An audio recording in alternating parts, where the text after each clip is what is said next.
ಅಣ್ಣ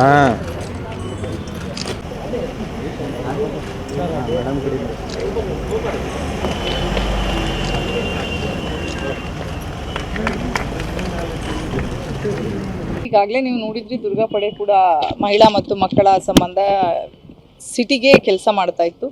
ಈಗ ಸರ್ಕಾರದ ವತಿಯಿಂದ ಈಗಾಗಲೇ ದುರ್ಗಾ ಪಡೆಯನ್ನು ಮಹಿಳಾ ಮತ್ತು ಮಕ್ಕಳ ಕಲ್ಯಾಣ ಇಲಾಖಾ ವತಿಯಿಂದ ಈಗಾಗಲೇ ಒಂದು ಹೊಸ ಯೋಜನೆಯನ್ನು ಮಾಡಿದ್ದಾರೆ. ಅದನ್ನು ಈಗ ಮಾನ್ಯ MP ಮೇಡಮ್ ಅವರು ಕೂಡ ಈ ದಿವಸ ಉದ್ಘಾಟನೆ ಮಾಡಿದರು.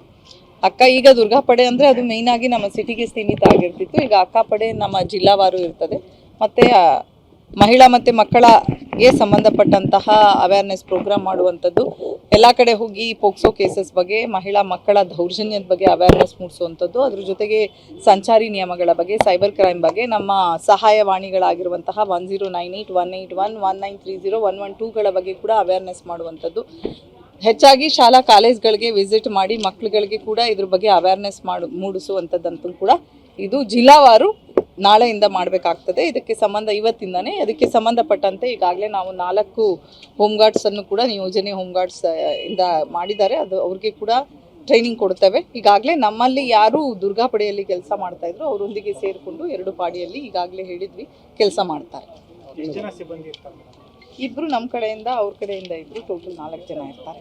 ದಾವಣಗೆರೆಯಲ್ಲಿ 8ನೇ ತಾರೀಕು ನಾವು ಅಕ್ಕ ಪಡೆಯನ್ನು ಲಾಂಚ್ ಮಾಡ್ತಾ ಇದ್ದೀವಿ. ಅಕ್ಕ ಪಡೆ ಮೇನ್ಲಿ ನಮ್ಮ ಮಹಿಳೆಯರ ಮತ್ತು ಮಕ್ಕಳ ಸುರಕ್ಷತೆ ಮತ್ತು ಸೆಕ್ಯೂರಿಟಿ ಕನ್ಸರ್ನ್ಸಿಂದ ನಾವು ಇದನ್ನು ಜಾರಿ ಮಾಡಿರೋದು. ಬೆಳಿಗ್ಗೆ 7 ಗಂಟೆಯಿಂದ ಸಂಜೆ 8 ಗಂಟೆ 2 ಶಿಫ್ಟ್ನಲ್ಲಿ ಈ ಒಂದು ಟೀಮ್ ರೆಗ್ಯುಲರಾಗಿ ವರ್ಕ್ ಮಾಡುತ್ತೆ. ಸಹಾಯವಾಣಿಗಳು 1098 ಮತ್ತು 181, 112 ಅನ್ನೋದು ಪ್ಯಾನ್ ಇಂಡಿಯಾ ನಂಬರ್ ಆಗಿರುತ್ತೆ. ಆಮೇಲೆ 1930 ಇದು ಸೈಬರ್ ಸೆಕ್ಯೂರಿಟಿ ರಿಲೇಟೆಡ್ ಸಹಾಯವಾಣಿ.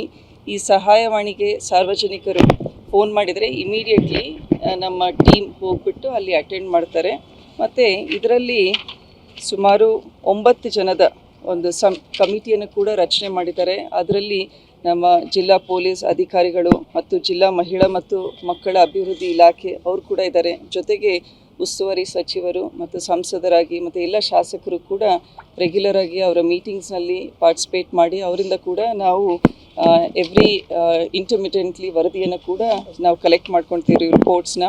ಸಾರ್ವಜನಿಕರಲ್ಲಿ ಈ ಸಹಾಯವಾಣಿಯನ್ನು ಅವ್ರು ಕೂಡ ಮೊಬೈಲ್ನಲ್ಲಿ ಸೇವ್ ಮಾಡಿಕೊಂಡು ತಮ್ಮ ಶಾಲಾ ಕಾಲೇಜ್ ಇರ್ಬೋದು, ಹಾಸ್ಟೆಲ್ ಇರ್ಬೋದು, ಸಾರ್ವಜನಿಕ ಸ್ಥಳಗಳು, ಹಾಸ್ಟೆಲ್ ಮತ್ತು bus stop, railway station, cinema halls ಇರ್ಬೋದು, ಪಾರ್ಕ್ ಇರ್ಬೋದು, ಅಲ್ಲಿ ಯಾವುದೇ ರೀತಿಯಾದ ಸಮಸ್ಯೆ ಅವ್ರಿಗೆ ಅನಿಸಿದರೆ ಡೆಫಿನೆಟ್ಲಿ ಫೋನ್ ಮಾಡಿದರೆ ಅಟೆಂಡ್ ಮಾಡಿ ಇಮಿಡಿಯೇಟ್ಲಿ ಅವರಿಗೆ ಒಂದು ಹೆಲ್ಪ್ ಕೂಡ ಸೀಕ್ ಮಾಡ್ಬೋದು.